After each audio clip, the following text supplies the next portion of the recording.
Graça e paz a todos. Amados, só quem é espiritual vai entender essa passagem, tá? Fica em Ezequiel capítulo 14, a partir do versículo 7. Fala sobre a condenação dos idólatras.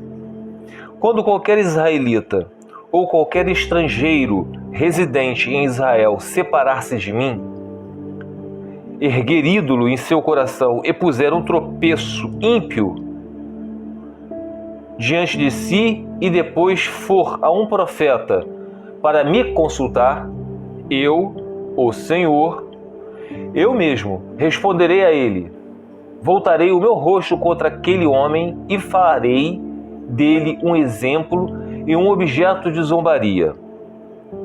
Eu o eliminarei do meio do meu povo, e vocês saberão que eu sou o Senhor.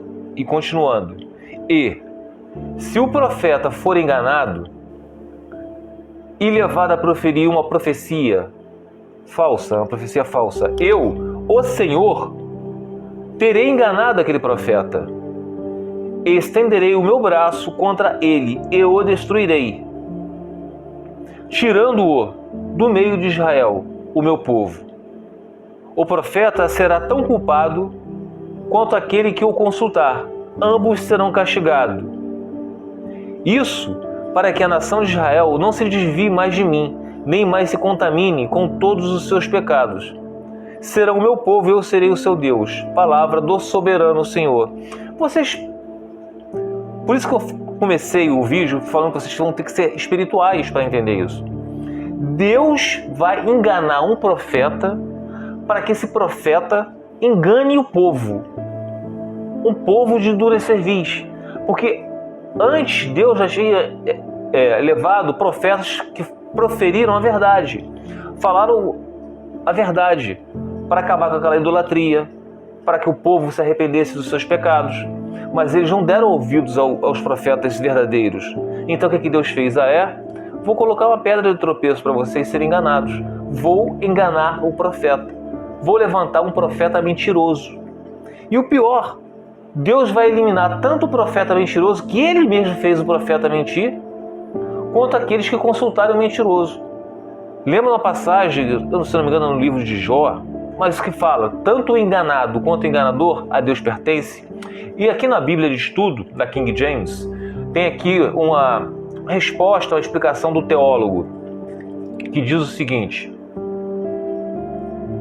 se eles continuarem se recusando a ouvir os profetas de Deus enviou para lhes falar a verdade, o Senhor os julgará enviando profetas mentirosos para lhes falar aquilo que desejam ouvir e não aquilo que precisam ouvir. O Senhor, por fim, abandona o povo às próprias paixões corrompidas.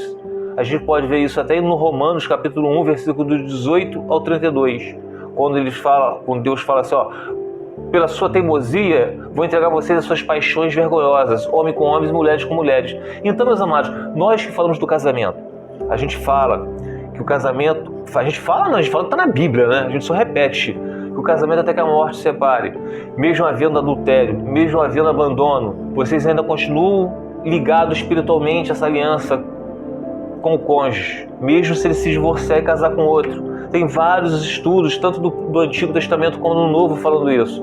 Mas as pessoas preferem ouvir aos falsos mestres. Elas preferem ouvir pastores que dizem, não, Deus não vai ouvir a oração de vocês. Que eles têm o livre-arbítrio. Se eles resolveram ir, eles têm o livre-arbítrio. Então, Deus não faz ninguém de robô. Ele não vai fazer com que aquela pessoa volte para você porque você está orando. Então, meus amados, vocês têm que tomar cuidado, porque é Deus quem está colocando esses profetas mentirosos para vocês acreditarem nessa mentira. Porque a verdade está aqui, na sã doutrina. Fiquem os irmãos na paz do Senhor Jesus.